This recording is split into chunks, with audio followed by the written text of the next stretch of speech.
this is the perfect example to show somebody what a bad film in the 80s was and how you didn't feel dirty afterwards. Chuck Norris, Karate Commandos. Break it up, crack it down, fighting forces of evil wherever they're found. Figures sold separately. Location Tibet. Assignment recover stolen microchip. Protecting it was Super Ninja. Hi-ya! First, Chemo stood up to him. Hi-ya! And was downed. Then Reed Smith flew in. Hi-ya! And was grounded. But now it's his karate against mine. Hi-ya! Chuck Norris, Karate Commandos. Chuck Norris, Super Ninja, Reed Smith, Chemo, and other figures sold separately. New from Kenner. No one believed it could happen here until it was too late. Now, an army of international terrorists has landed. Only one man stands in their way. You lose this? They wanted a war. He gave them one. Chuck Norris, Invasion U.S.A. Starts Friday at a theater near you. Check your local listings.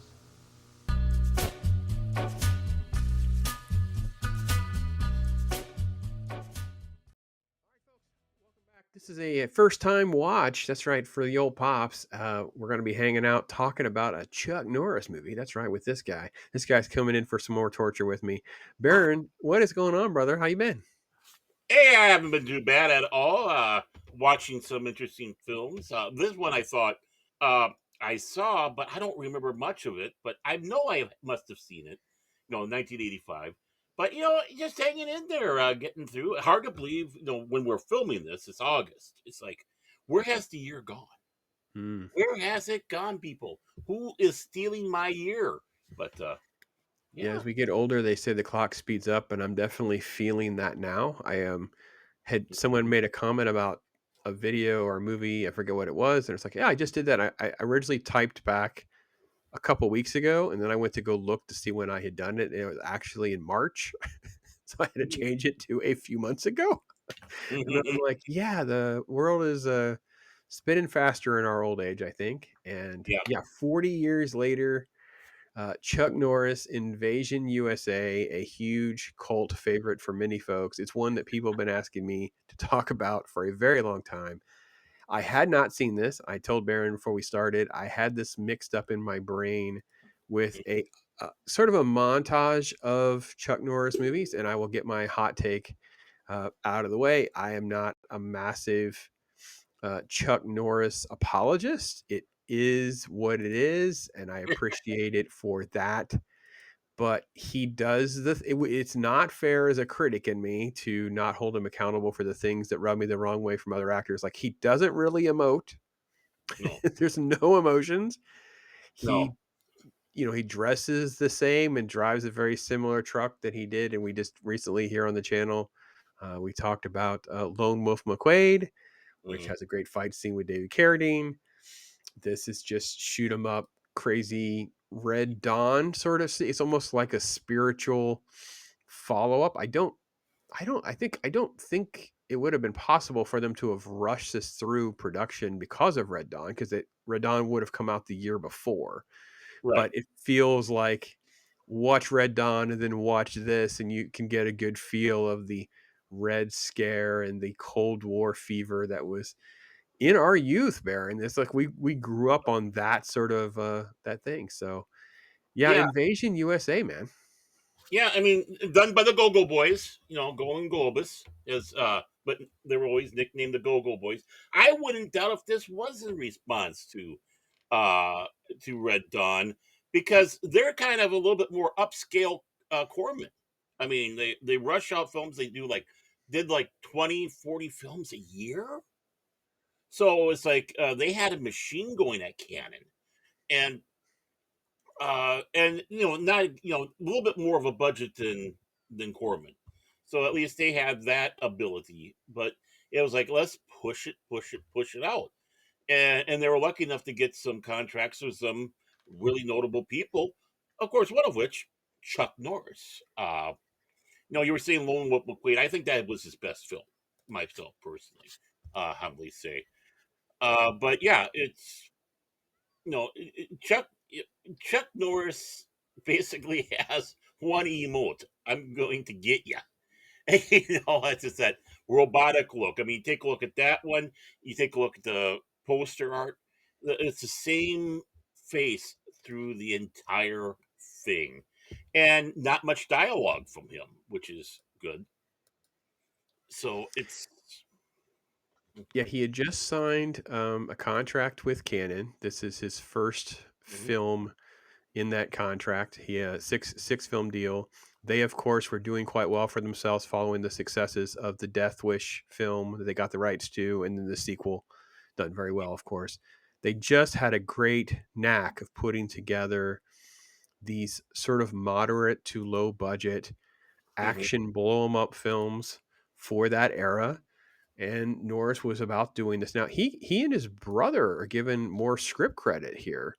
So I don't know exactly the timeline here of him, because he says he was inspired by a Reader's Digest article about how there's hundreds of terrorists in the United States. mhm. He's like, I That's thought, weird. boy, that's scary. What if some guy on the order of a Khomeini or Gaddafi mobilized those guys and started sending them out in every city? So that was Mhm, definitely the premise. And then trying to speak to the freedom movement and Americans and things of that nature.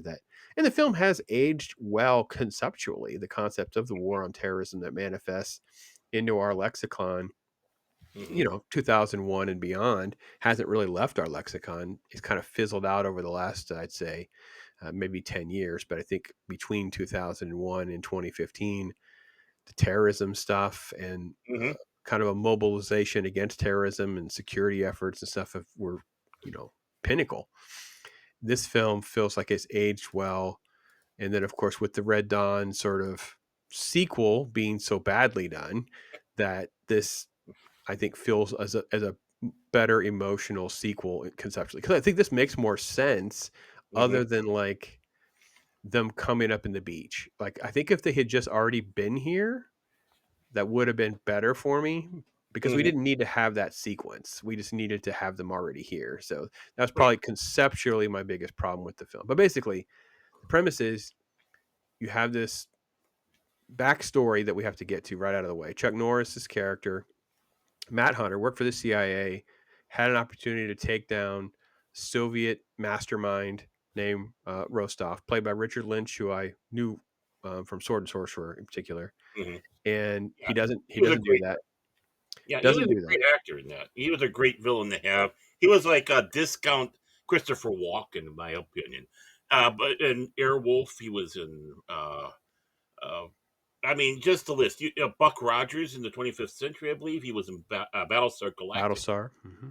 and Hmm. also the one that Richard Hatch was trying, that little sizzle reel that he did, and where he was playing Count Ibley. I mean, he was all over the place, and it's like you knew you were going to have fun with the guy.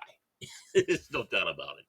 Yeah, But he has just that great, terrifying villain. I would say kind of a very much a watered down version of Anthony Hopkins as well, a little yeah, bit. He also feels, and I don't know, maybe you can just place it for me. I feel like there's a bunch of Richard Lynch doppelgangers. Like, he just looks like, I always think if he's in these movies, and I look at his resume, it's like, that's not him. So mhm. but he's I mean, fantastic. yeah, you could have casted him and Rutger Hauer together as brothers. There's another one. Yeah, yeah. So they kind of have that feel and that look.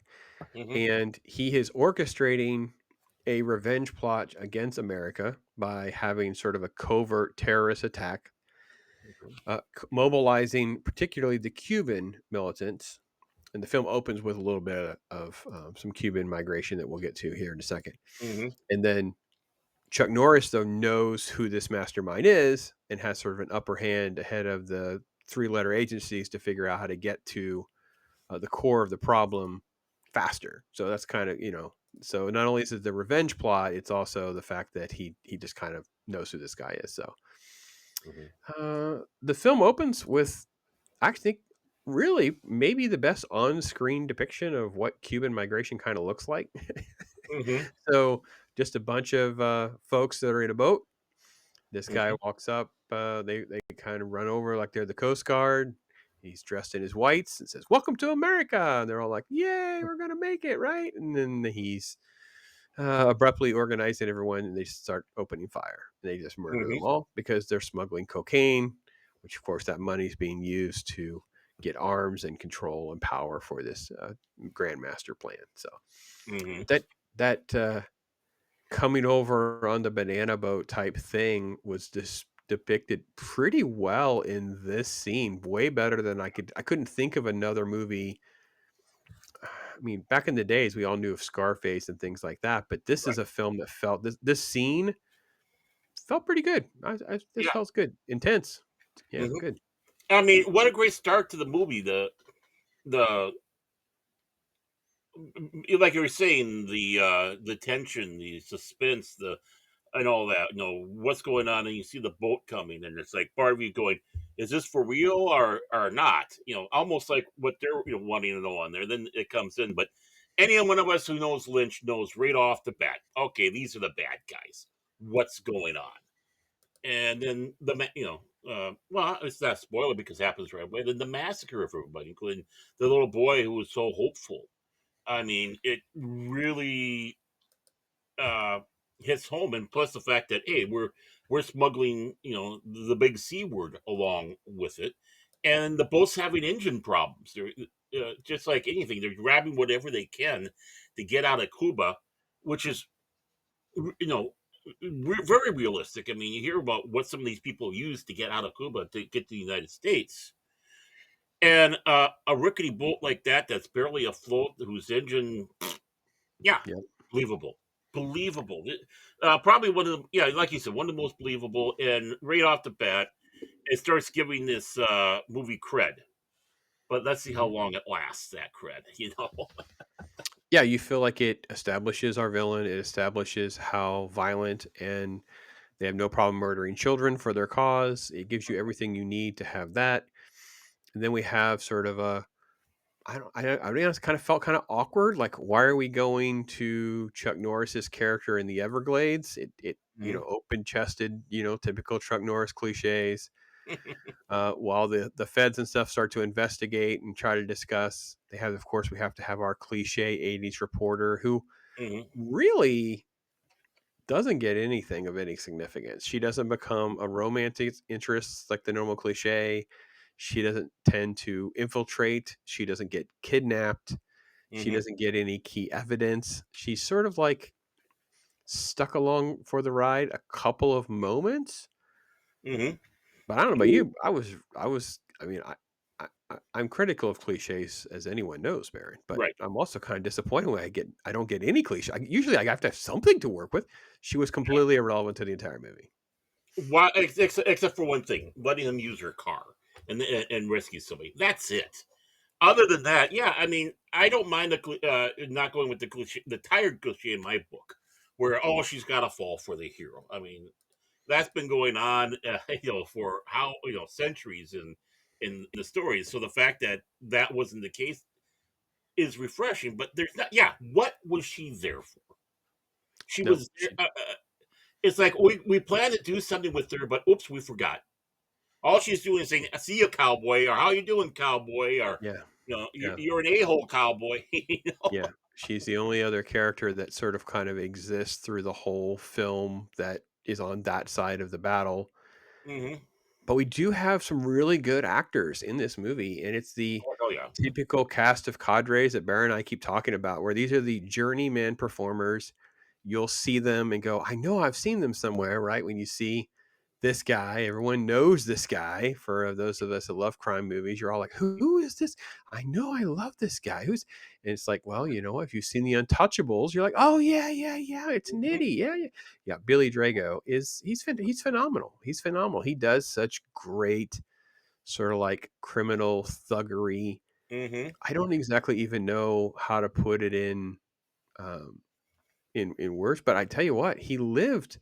He passed away in 2019. I didn't know he was Yeah. 73 when he did this Oh. movie. He was around 40 Hmm. and has just a nice long list of. He's in Pale Rider, right Hmm. before this.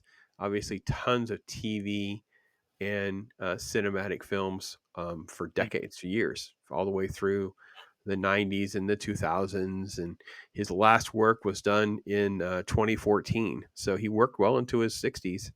Yeah. on some different kind of things. So good on him. Good for him. Yeah. It was Yeah, great seeing him.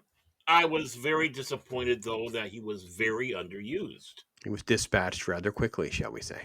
Yeah, Yeah. yeah, And that was that's another kind of a complaint. It's like, oh, you got Bill. Can you imagine, Billy and Lynch working together for a while before he's dispatched? Uh, that would have been that would have been great. But no, them playing off each other. But I understand why. Why? Because why the dispatch were done, and Billy's girlfriend. Ouch! Ouch! Ouch! Ouch! I saw it coming. It's like, oh, yeah, it's so cringe. And when you're showing the federal agents, I didn't know that Pa Kent was a police officer. yeah, yeah. We have Paul Kent. We have all sorts of people. So I didn't have a picture of Paul Kent. I have Del Birdie pulled up. So Del Birdie, Well, I mean, yeah, Del Birdie. um, Del Birdie is sort of Chuck Norris's little friend. He's hmm out there in Miami as well, just doing airboat stuff and kind of dodging the hmm government, kind of a hippy dippy. He doesn't really play he kind of leads into his heritage. A lot of times he plays Indians and stuff because hmm he's Native American by ancestry, and I think he's Oh, Apache, I think. actually, But Cherokee. yeah, he Mm, is. Well, he's legit, and yeah, yeah. he yeah. Yeah. Uh, forgive me, people who are American Indian, but Chiricahua Apache descent, and Okay, I'm sure I got that first one wrong because my tongue don't work. But right, actually, if you right. went back a couple pictures to the police officers, that's where you see Paul Kent. Yeah, Mhm. but yeah, and what? This guy was a waste in the film too. I mean, one, there he is. Tuesday. Yeah, There's I'm Paul getting Kent. to him. There was a better picture of him. Hang on one second. I don't have Okay. it. Yeah, the people in the audience don't know what we're talking about. We can see it behind the scenes. I got to find it. There was a better picture of him close up. That's what I was looking for. Getting Oh, to okay. Eddie Jones. Mm, Um, and actually, it's funny you say Paul Kent because I always think about Sneakers. mm, yeah. Even though he's sort of like, I don't even know if his character has a name in Sneakers. He's just the heavy. And he hmm has the line though about doing it the easy way or the hard way. Ah, the easy way as he knocks the guy out. It just always makes me. It's like a cheap gag that he just keeps on delivering for some reason for me. Yeah. Here we go, Eddie Jones. There we go, Eddie Yeah, there Jones. it goes. He plays such a tough guy, and then you get this kind, gentle Pa Kent and Adventures of Lois and Lois and Clark. Clark. Yep, yep. So Mhm. this is Jonathan Kent on Lois and Clark. If you're familiar with that, again, journeyman performer.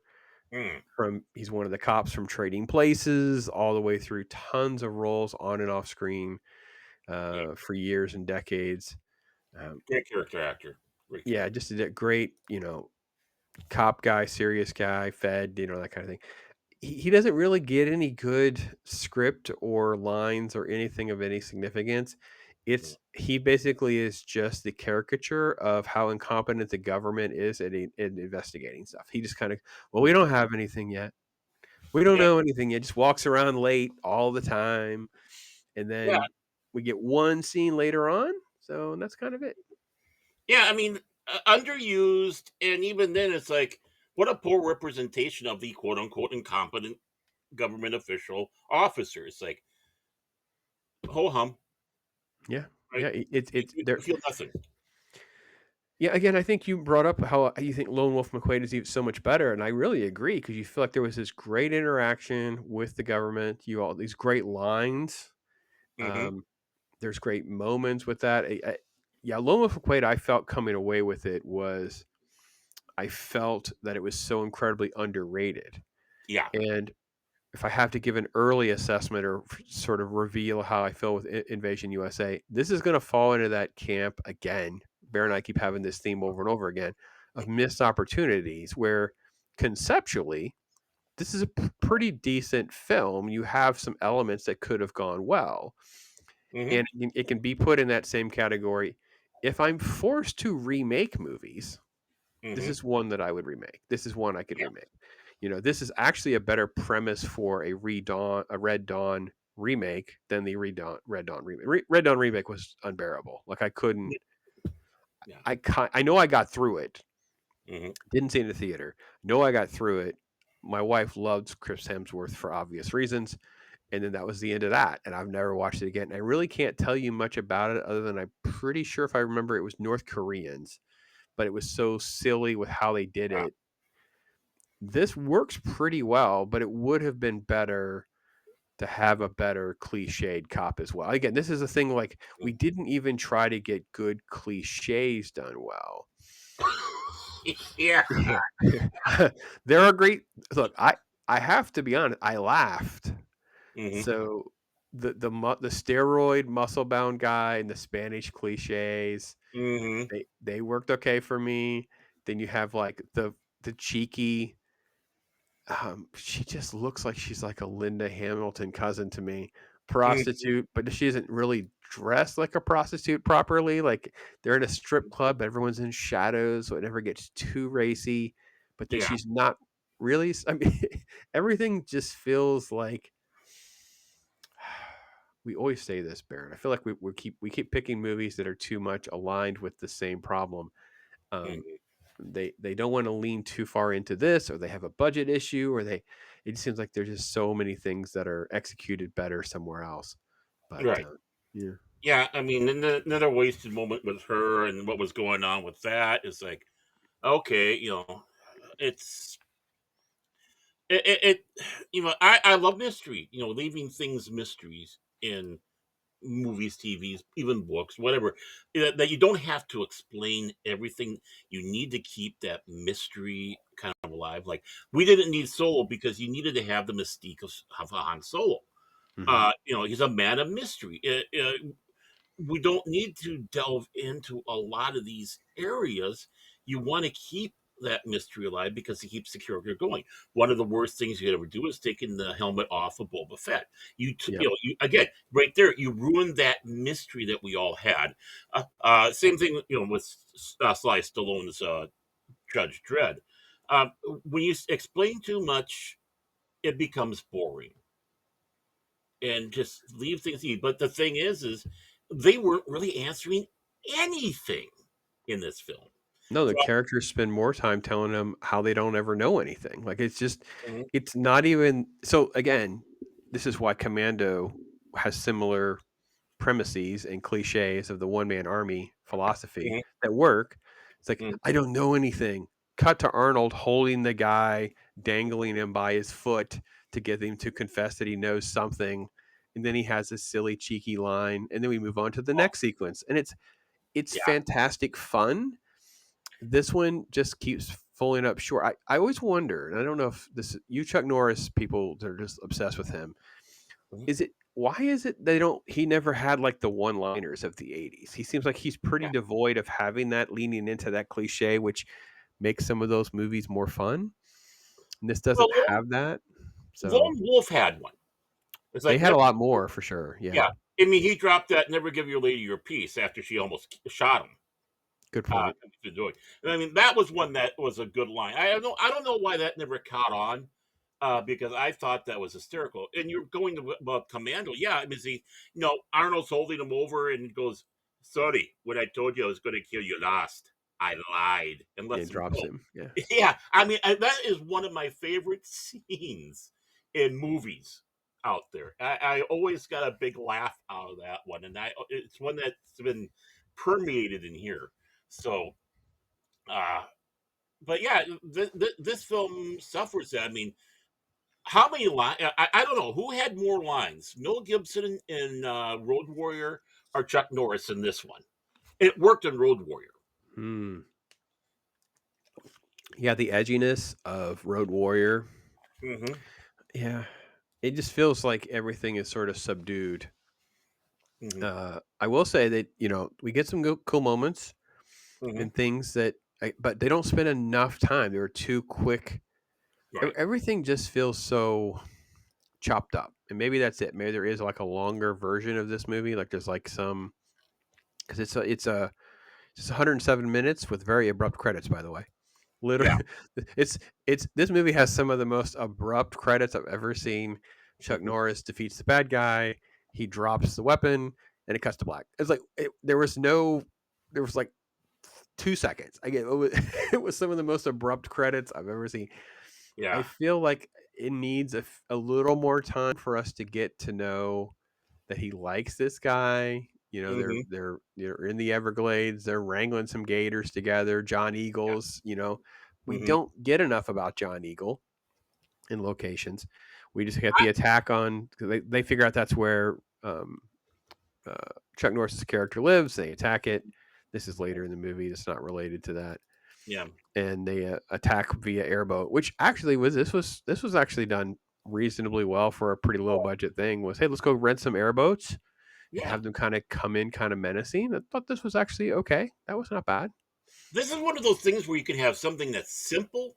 It's not over flashy or anything, but like you said, it brings more ominous in because this kind of shows it can be anything that's simple that they can come and get you at. It doesn't need to be complex, and I thought that scene worked really well in that aspect. And of course, you basically have Chuck Norris playing the Florida man, but he's not a Florida man. If you understand, if anybody gets what I'm trying to say there, but he's off the grid, stuff like that. It would have worked if this was like a proto John Wick and they killed his pet armadillo. Right. So the I have to be honest.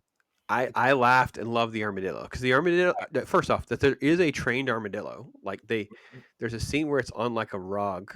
It was obviously trained to kind of dig at the rug, but then it kind of turns towards the camera. Like, now what am I supposed to do? Like it's not going to want to lay down. They don't do that. They dig and they hide. They're always scared. So you can only probably train them so much.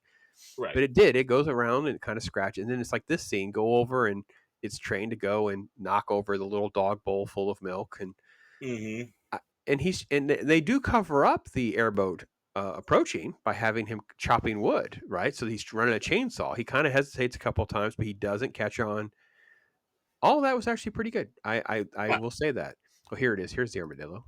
Sorry, it's a little dark, but yeah, he's Yeah. trained to go and he kind of circles and scratches on his old blanket. I'm like, oh man, a movie with a trained armadillo. I'll have to save that for Mrs. Pops. Yeah, I mean, I think the armadillo and John Eagle were the best in this movie. Um, it also just has a menagerie of just it spins. Man, I'm complaining about nearly every aspect of this movie, guys. I'm really sorry, but I know I tell you, it just feels like everything. So we end up having like too much time spent on characters that don't matter. Like there's like these scenes are just they're just too long. The shot with this guy, oh, you guys must be those bad cops again. It just the camera's just on him too long, and you Right. know, you're obviously. By the way, he looked more Asian to me than he did Hispanic. But this Yeah. this cop, Hmm. there's so many moments that they're just too long. The church sequence just went too Right. long. It's just Hmm. everything about it. These random characters. Oh, there's Eddie. Um, we had funny moments. This guy in the mall sequence with Yeah. this little kid blowing gum just so he could throw gum on the truck because we all have to know the truck is there. I don't Right. know why we needed to have 2 or 3 minutes spent. Uh, Advertising Nissan on the side and all that. I guess. Yeah, here he is. And Here's this little little, yeah, little twerpy kid who didn't become anybody, as far as I know. no. Would be funnier if it was like Jake Gyllenhaal or something. We could at least have a reason to reference the kid with the bubble gum, but as far as I can Mm. tell, he didn't become anything. So, I mean, it's a cute scene. It's a cute scene, but really, but uh, what purpose, right? It didn't really need. it didn't work because we didn't do that, Baron. None of us walked into the mall and chewed bubble gum and threw it on a car in the mall. Like Mhm. I can remember my whole life. We were mall rats. Like Right. middle school, it started in middle school, right? Hmm. And this is why the Kevin Smith movie resonated with so many people because, like, yeah, we lived like this. There was nowhere else we could go. Like when you're in this tween era, and I can remember the cars, and I remember when they would park like a dozen cars in the mall, and they would do car shows in the mall. You Yes. were not throwing gum on these vehicles. You No. would, yeah. So I I mean, don't. really, if you back in the day, a mall was like sanctuary. It was a neutral spot. You never heard of fights happening in a mall unless it was the mothers trying to get the Cabbage Patch dolls or Beanie Babies. Mm-hmm. But other than that, you had the kids, even if there was strife between two groups of tweens or even teens. It's like, no, this is sacred spot. It's like Highlander. You don't fight here. You can't fight here. You can take it out, but not here. Um, so that was the nice thing about the mall. The malls were such a safe space for everybody generally, except for the moms that want the Cabbage Patch dolls and the Beanie Babies.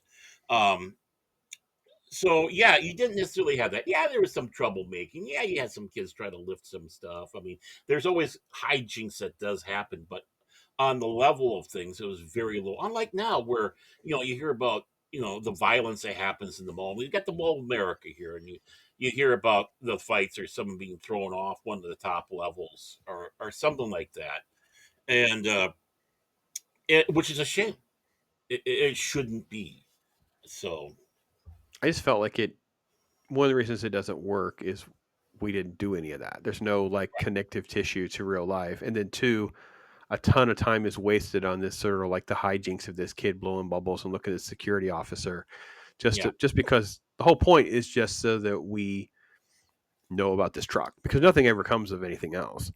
right. So, I mean, they should have just shortened it, if anything. correct. And Uh, yeah, it yeah. was cute. I thought it was cute, but yeah, I mean, there is. It's like, nah, maybe down in Florida. I don't know.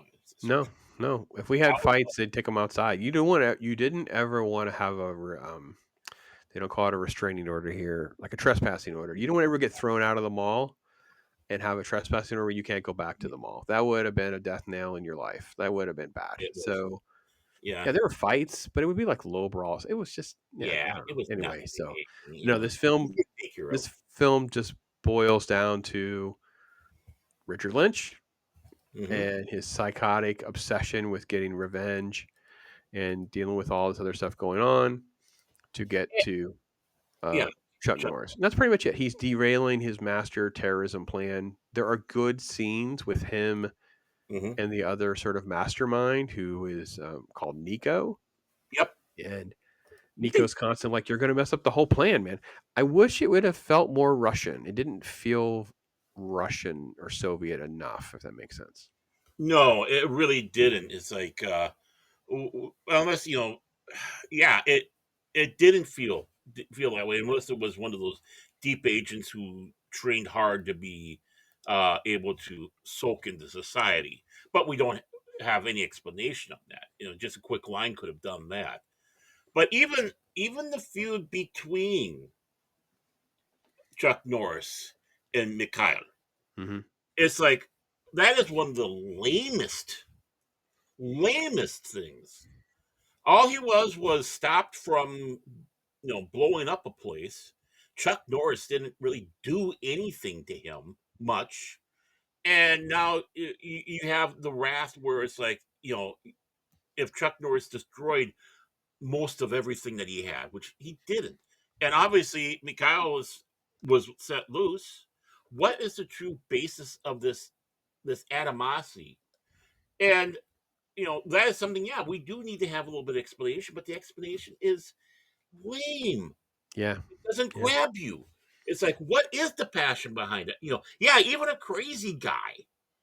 But to go to that level, and really, if he didn't do anything at all to Chuck Norris's character, he would have gotten a lot further along. He's the one that just, hey, let's poke the bear, just to poke the bear. It doesn't make Right. sense. Well, they can't. So there's a good sequence, which is fun action, Chuck Norris stuff, where he's figured out there's this bomb on this school bus and he's racing alongside to get the bomb off the school bus. And he races ahead to put this magnet, it's got a magnet on it, and throws it on the bad guy's car and stuff. Okay, fine, cool. But he Yeah. couldn't save everybody. So the other terrorist attack was successful at this carnival. So he's realized that the solution is, and he comes up with this little master plan to Mhm. have him as bait. He is bait. So he gets with the CIA feds or whomever, and it's publicized as a vigilante. He's been arrested. So now, Mikhail's going to go for him. And Right. the irony is, and again, this is where, it doesn't work, is because we've seen it done well so many other times. And we Mhm. just get that juxtaposed against non-emotional, cool, kicking butt, taking names, Chuck Norris. Mm-hmm. But all right, everyone just that's it. He's only got the one look. There's really no other looks. Really, he doesn't get really caught up in any. Oh, I'm just so frustrated with that. We did a recent talk hard about the movie Nobody and Oh, how Bob Odenkirk. I mean, he's just thrown through plate glass windows, and mm-hmm. it's similar to what we see with like Die Hard, right? You see this, Mm-hmm. got to overcome. This is probably why I don't care for Chuck Norris as much, because I feel like the Stallone and Arnold stuff, there's like a scale of which ones are good or bad, and a lot of times it correlates to how much they're overcoming. He just Right. continues to kind of drive around with the same look on his face and just wildly be successful. Yeah, I mean, the hero's journey is not a hero's journey from him for him. Mm-mm. It's like, what is he overcoming? What knocks him down? Where he's got to persevere. We have none of that. He is. What is the male Mary Sue? Basically, that's what he is in this film. That's for sure. Nothing goes wrong. Even if it does go wrong, really, it doesn't go wrong for him. And Chuck, I love you. Please, when we meet, we just have a couple beers. Please don't get mad at me. But honest, I think Chuck even agrees that this film was kind of a stinkapoo. But Gary Sue is what they call it. Gary Sue, okay, thank you. But yeah, it's like what hero's journey is this? He's almost just a plot device, not a character. Yeah, so he has a revenge motivation because of the death of John Eagle. Yep. He has sort of some tragic motivation to stop the terrorism stuff because, like I said, he kind of has, because of the John Eagle stuff and the attack on his home, Yeah. he knows that it's Mikhail behind all of this stuff. Mm-hmm. So he's kind of got some motivation to finish the job and hopefully finish the job before more innocent people are getting killed. That's the extent of it. He himself as a character, though, doesn't have any stumbling blocks. There's no other character. There's no one to care for. There's no one personally. Like the girls just shows up and disappears. No one cares. Yeah. So the movie suffers from really. So even like Logan Wolf McQuaid, at least burying him alive, even though he drives himself out of the hole. It's like it's Oh yeah. absurd, but at least there's that. Like and there's the silliness, and he's trying to save his daughter, and all this other stuff's happening in that movie. But Yeah, it's that fun '80s film, action films scene that, yeah, just like anything else, it's impossible. But hey, welcome to the cinematic universe. It's just great. But even well, and that's even that feud between him and Mikhail is kind of lame in the sense that when the agent comes and sees him off the grid there in his house, and basically says, I know I'm not working. I quit. It's like I'm not doing it. And then he even brings up Mikhail's involved. He goes, no, I don't care. It's your guys' problem. You didn't stop me from taking care of him before, so it's your guys' problem. So I mean, he doesn't even really care about that. You'd figure that there'd be something that would fire up a little bit when he says that Mikhail's there. Something, but there's still nothing. Even if he did refuse the job and drop it, right. well, your guys's. But it's like, yeah, okay, so he's here. Yippee skippy. Take care of You're it. right. It's not even the New York cop who has the one case that's unsolved or the one serial killer that got away kind of motivation. Doesn't even use that. They just don't really have much going on. There's really not a lot to put my arms around other than the fact that they have a lot of cool explosions. They were allowed to demolish this neighborhood because the neighborhood is being demolished. So they were allowed to do that. So that was kind of cool. Mm-hmm. So you get, decent 80s action blowing stuff up cinematography with like a million extras and gunplay.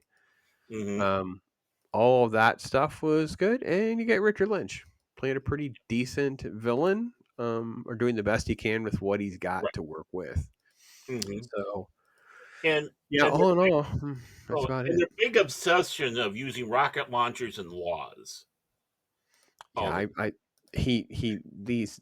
the Uzis that he has sort of like tied to the Yeah, shoulder strap. It was yeah. everyone gets shot like 6 times. Everyone he just sprays everybody. So very Mhm. rarely does anyone get less than that. So Well, they do have a high all in fire, all, so I can see that those mini Uzis did. So, but yeah, I but was it's like how many times do they have to pull out the rocket launchers? So it's like boom, boom. I mean, understanding with the town going down, but when you're using it for personal combat inside a building, it's like this is ridiculous. You're going to blow yourself up just as much as you're going to blow them up. yeah. Not much else to hang my hat on to either. Like most of the posters, everything appears to be pretty much in line with Hmm. I'm Chuck and I'm blowing some crap up, and that's pretty much it. Right. Not And much else to go on. I love how they used the Capitol building, but it's like nowhere's even near DC. It's not even in Florida, that's not even in the movie that I remember.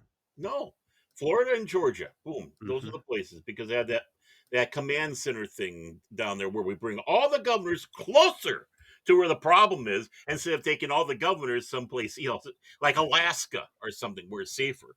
So it's like, hey, let's get them Or all yeah, down in there. real life, it would be like at NORAD or something. It would be Right. somewhere you could even get to. Very disappointed. I'm shocked at all of you. This may have just been everyone wants to see me suffer kind of thing. I don't I don't totally understand the hey pops, you should see this one. And a lot of I'm not talking about one. I'm talking about a few people have said that, especially when Chuck Norris's name comes up. Have you seen this one? I think it made a lot of money opening weekend. It's kind of got a little cult Yeah. legacy. It's got a little bit of the Red Dawn feel, Hmm. and I didn't hate my life watching it, so I didn't have to stop like Hmm. 6 times and take breaks. This wasn't nearly as bad as some of the other stuff, and it wasn't. And I didn't get frustrated. Like No. it letting me down is different than ticking me off, right? I don't know how to Right. explain that exactly. For those of you at home that don't know me well enough, I don't. When they're doing things that are just so insanely stupid or contradictory to their own rules, or it betrays whatever they're adapting, that just makes me. I get frustrated. Then I have to pause it and take a break and come back. So it wasn't dull. So I didn't have sort of like, oh, I got to take a break because I'm getting bored feeling or anything like that. So it was just nice, plotless, dumb, blow Yeah. crap up stuff. Well, Yeah, that's my general assessment. What about you? this is a bad film of the '80s where exactly what you said back. You can watch it, pick it apart, say how ridiculous this is, but you still didn't feel like you burned 90 minutes of your life that you can't get back. And it's almost, even though it's not supposed to be, it's almost like a comedy. It's almost like this close to becoming a Zucker brother film. It's like Mm, the invasion version of Airplane, our Top Secret, which is my favorite one, by the way. Top Secret is. And it's like, all you have to do is a few little changes because, it's perfect with Chuck Norris having a straight look through the entire film and all the insanity behind him. It's like, I kept on going, we're at a phase here. If we do better in one direction, you'll have a great action invasion, US being attacked. And yeah, I kept on going through going, this film does need to be remade. Uh, at least the concepts because it does like you said pertain today as it did back then, and it's a great concept. Part of the Cold War, and now I suppose you can say the terrorist war today. mhm. Propaganda film, it's a propaganda. Or if you went the other way, it'd be a hysterical comedy with the insanity going wrong, and it's like, Well, especially because you could lean into instead of them all arriving by boat, which is just mhm, silly. yeah, And then of course the boats are still there. They're like walking around like these are from like 40 years ago. Where it's like mm, it's just silly. If you were to do um, Zucker, right? Zaz movie, Zucker, Abrams and Zucker, you Zaz movie out of it, then yeah, you would just have them all in America and like just in one fell swoop, they all pull off their masks. So it'd be like, mhm, the white employees at the 7-Elevens pull off their masks and they're technically brown. And then, there would just be how absurd can you go? And then there's suddenly the America is overrun with all of these anti-American people who Mhm. are just full of all sorts of ridiculous cliches that would work. So Oh, yeah, yeah, it would be so perfect. And of course, again, everybody playing it straight, and the insanity's behind them, all correct, around right. them. Right, Uh, which would have worked a lot better, like you said. This would have it feels comedically bad because Chuck Norris is playing like a straight man. He has no emotion at all. So if he was playing it straight because it was more of so like whenever there'd be explosions, okay, there is one moment that made me laugh that was really not meant to be. When Mikhail does blow up at the end of the movie, you oh yeah, do see like a boot and stuff go through the explosion, and I actually laughed. I don't think there's a photo of that, but yeah, that actually because I was like, oh yeah, like you would have you would just and look, there you could yeah. see a boot, you could see like a leg and a boot, and I'm like, oh, all right, never mind. They blew the mannequin up, so they did all right. Okay, I guess I can't. So that and the armadillo were probably the highlights of the movie for me. Was that explosion in the I armadillo? yeah, I love that armadillo. It's like, oh, so cool. It's so cool. Um, yeah, yeah, you're right.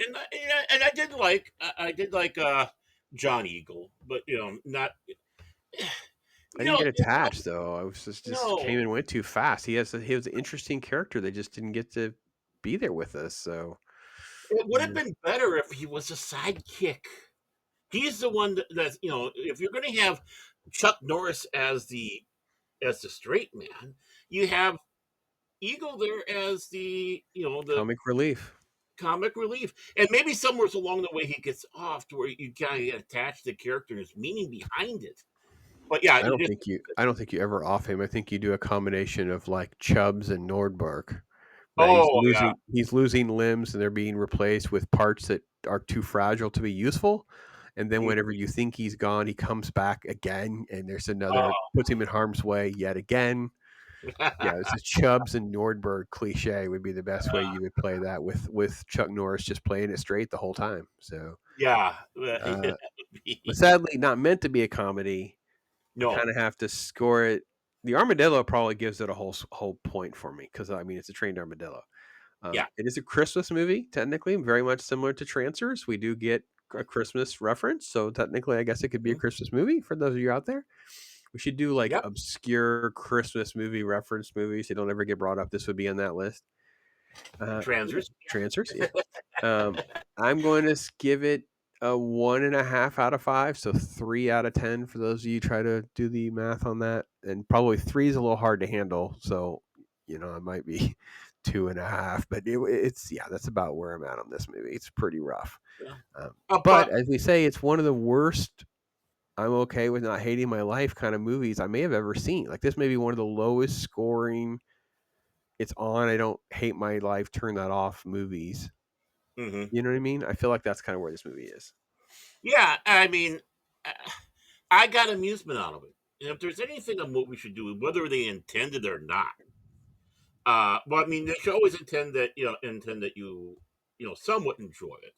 And I was amused through the entire film, basically. Like the opening scene, no amusement there. It's like, oh, we're really getting serious here. This looks like it's going to Right. be a powerful thing, and then starts going south fast. The moment you see Chuck on his airboat, going around, it's like, oh, okay, this is impressive. He's going around. He's the Florida man, and then who knows what happens. That's why I give it a bucket and a bag of popcorn, which is 1.5 stars, but on a normal scale, because of again Eagle, John Eagle, because of the armadillo. I mean, I have to confess, I love that armadillo. Cornelio was fun. He needs more screen time. He needed to survive the blast and then show up later on in the truck. He Hmm. should have just been along for the ride as well. Like the Yeah, girl could have been even better. Like you have an armadillo back here. Like it's on me. It's oh my god. It's like yeah, we didn't get any of that '80s tropes at all. So we scored no, it about not at the all. same. Interesting. Hmm. Yeah. And yeah, I mean, again, it was amusing. It was fun. It gave me chuckles. It's like, oh, you got to be kidding me.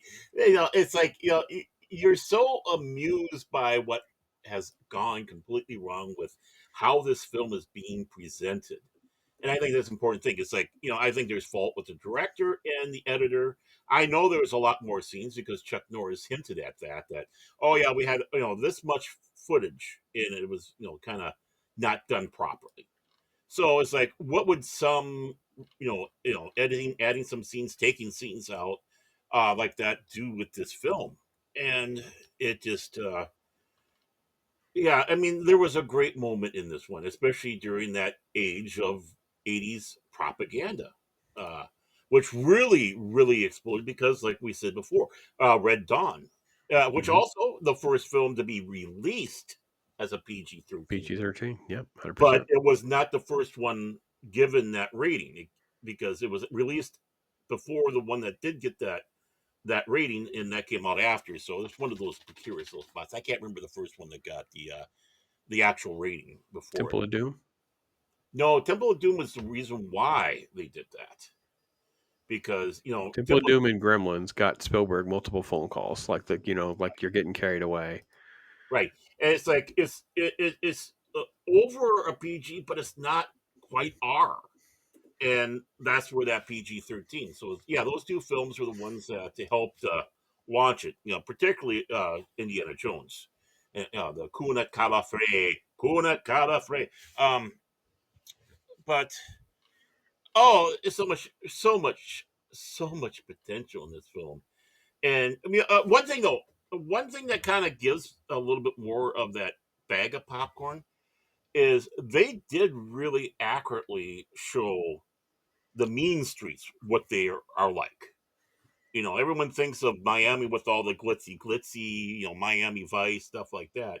But no, when you're getting into the bad part of town, how it was back then, it's like, holy cow, that's a flashback movie. That's like going certain areas of Minneapolis, down Lake Street in certain areas, or where you basically, it's like a scum of hive of scum and villainy, and it's like, I don't know, I don't know. Say if we'd be bringing back flashbacks, like I thought, oh, okay, yeah, this is pretty dang realistic. There, they did a great job on that. Right. But yeah, again, it gets lost with all the other BS. Yeah, it's a shame. It's again another one of those. Maybe the extended cut could be salvage some stuff, but I think again we're still at the same problem, the core problem. And I know again, you Chuck Norris people, I know you love it. You love him. You love it. I just Maybe for the maybe just prefer Arnie. I just do. I even prefer Arnold over Stallone. I think when Stallone tried to do it, I think it's just um, Arnie kind of got that he's kind of silly, like it's right. absurd. So Yeah, still next, kind of went with a little bit more of the seriousness because he came off of Rocky, which was a very serious film, right, and right. then going off to First Blood. Um, but maybe they like it because of the things that exactly what we've been talking about. It's such a campy Chuck Norris film, and in this film being how he is one of the things that help with those jokes, about how tough Chuck Norris is. It's Uh, all fair. It's all fair, and he is, and it's good. And and his moments are fine when he's doing the act. The problem is there's just nothing else to, because even when he's watching the TV and they're all storming the thing, he just has this sort of like blank stare on his face as he's watching whatever. Okay, so, but next week is not gonna be this bad. Next week is gonna be more fun. I 100% feel that because next week or next time rather, Foxy Brown. That's right. 1974's Foxy Brown. Pam Grier is mhm. amazing. Oh, Been wanting for a long time to just do a quick little series of 4 or 5 of these famous black exploitation films. Kind of just highlight, and they all came out really fast. There's a whole bunch that come out that were very influential in the early 70s, and then there's tons of references that come back around from that later on. And I'm not sure folks really get all that. Like I think yeah. you know, uh, yeah, looking forward to that. So Shaft, I think, is the one that really gets a lot of people. publicity, What do you? yeah, Yeah, off of that. And I have to confess, I have never seen Foxy Brown. perfect, Well, even it's better. It's yeah, hard to it's find movies that Baron hasn't seen. So, yeah. yeah, Oh, it's not that hard. Trust me, there's a lot out there, but this is one, and I'm looking forward to it. And yeah, I mean, it was almost like the Go-Go Brothers, as they were just churning out how many films a year. when Hmm. they had that era of those films. And remember, the white guy is always the bad guy, the man. Yeah. Um, Yeah. it's like uh, it kind of brings a little bit of that added humor in it. If I'm like you said, I can't probably before we recorded. People don't fully understand. I'm going to get you, sucker, without Hmm. seeing this. Are one of those films, and yeah, they're great. I don't think there's any group of people should be ashamed about with that film because you always had where you focused on a certain thing, a certain group, whatever. And it gave us Richard Roundtree, for crying out loud. What a great actor. Well, and so Francis Ford Coppola has a close friend during this time frame. Um, I know it's not what everybody that's a big fan of Foxy Brown and others want to hear, but yeah, it's a white guy Mhm. from California named Jack Hill, and Jack Hill basically has this little niche of a few of these movies. I think Coffee comes right before it. But Yeah, Birdcage, Big Birdcage, I think is one. He has a couple, and there's some just fun stuff in there. And I have to be honest, he came out of the horror genre, but this little piece of his uh, filmography sort of kind of gets overshadowed. And like you said, Shaft, I think, gets the most credit of right. that era, that kind of stuff. But this was definitely a good one, and just great stars. Well, I'm looking forward to Right. your thoughts on Pam in this movie, and Oh yeah, how beautiful woman. how underappreciated she is in our lore and our history. So Yeah. I looking mean, forward to 24/7 at night. We talked sometimes about that in Pam Grier in this that. Hmm. film, which I'm Yeah, embarrassed I never saw. But I mean, anybody I suppose in our age would still know who Pam Grier was. Is I think she's still around, so is. And what a beautiful lady. But there's another reason why you need to watch this film. You have Sid Haig in here. hmm, How can you not go wrong with having Sid Haig in there? I mean, boom. yeah, yeah. There's a lot of fun movies in this era. It's just and there's a whole bunch that kind of take off, Hmm. and they are very culturally important. And then Right. we start to mock them later on when we start getting Hmm. where we hand them over to like Richard Pryor and does Grease Lightning and stuff like that. And then of course later we get I'm going to get you, sucker, and then even some Tarantino elements are just kind of homages that are almost mockery, but it's kind of fun. So Right. And of course, for our sci-fi fans too, Colonel Tye's in here from the original that's Colonel. true. Yeah, the original OG BG. Yeah. Hmm. Terry Carter. Well, Baron, we did another one. It's gonna be really fun because at the end of the year we just need to do a video just reflecting on the ones that we've done because I think it would be interesting to see. We've stacked quite a resume of our We have time together, some different films, different genres, things that we have people are not aware of, which is why we do this, is to openly discuss and analyze and talk about some of these movies that are maybe outside the norm of general pop culture conversation for sure. we have to discuss Forbidden World again. We're gonna make reference that we did it. But that's the opposite side of the coin where I can score something that low and actually hate my life trying to get through it because it was just so insufferable. Yeah, The it's worst a one mean one. that we've watched so far, Yeah, and let's keep yeah, it that way. I yeah. hope. It's probably by far the worst one. So, but folks, again, I understand. Love Chuck Norris, and I don't hate on Chuck Norris. It's just it's not my bag compared to other stuff. So, didn't Yeah. hate the movie. I have to score it honestly. Mhm. Like we said, it's not amusing. I think it's good. Amusing bad movie Right. is not a bad way to describe this. It's an amusing bad movie. That's kind of how I feel, and I'm looking Yeah. We're forward to doing yeah. more of We're this not stuff. hating. We're not hating on it. We're wishing certain things, but definitely not a film to really truly hate on. And Hmm. that's why I say it's amusing. Amusing watching that film. So it's like, yeah, I didn't, one. This is the perfect example to show somebody what a bad film in the '80s was and how you didn't feel dirty afterwards. And compared to bad films today, you know, Yeah. Yeah, and you feel like it's a bad movie, but I had a good time. And I think that was kind of a general gist of where a lot of stuff in the 80s and the 90s were, and why people today, I think, are more angry because they'll go and they'll be like, it was bad and I didn't enjoy it. Like it was just, Right. I didn't get anything. And then you have critics telling them that it was a good experience. Like that is not my experience at all. This was more like, oh, it's a bad movie, but I had a good time.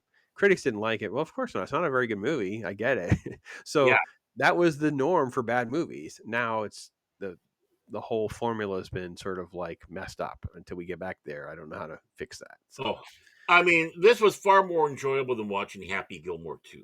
I'll just Oh, I didn't hate Happy Gilmore 2. As a critic, I can admit this is not very good, and this has kind of got a lot of mess with it. But there is a lot of nostalgia that hit me. I was like, oh, well, it's not bad, and I will let it have some permission of what it was trying to do a couple of things. But I don't want to derail us into Happy Gilmore 2. But yeah, I oh, didn't.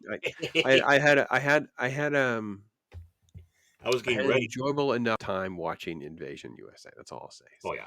But we'll be back next time, folks. Make sure you can join us for that and give us your comments and thoughts as well. And make sure you check out the description as well. All the links there for Baron's stuff. He's over with Pacific doing all sorts of different stuff on different shows and channels and his own stuff as well. So make sure you connect to him. It's always great to hang out with you, my friend. Yeah, I know. I gotta get back to work on my stuff. I'm just about there. It's like I keep on going, bad Baron, bad Baron, bad Baron. Get to work, you lazy bum. So Yeah, well, I can't throw you stones. I've had all sorts of scheduling conflicts that keep throwing things out of whack for me. But mhm. folks, you guys, you know what? We appreciate you. Thank you so much for watching, hanging out with us. You guys be blessed. Talk hard. Till next time, I am Pop.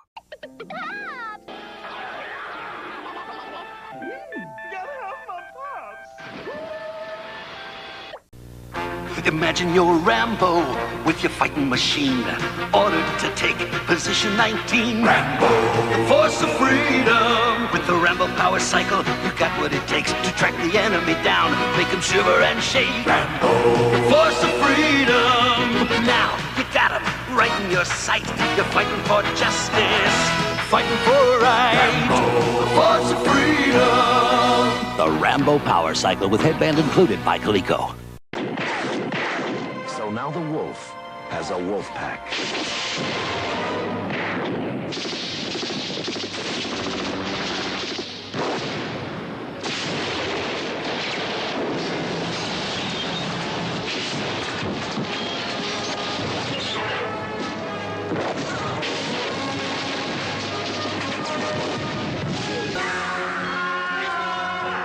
Lone Wolf McQuaid, starring Chuck Norris, David Carradine, Barbara Carrera, and Leon Isaac Kennedy.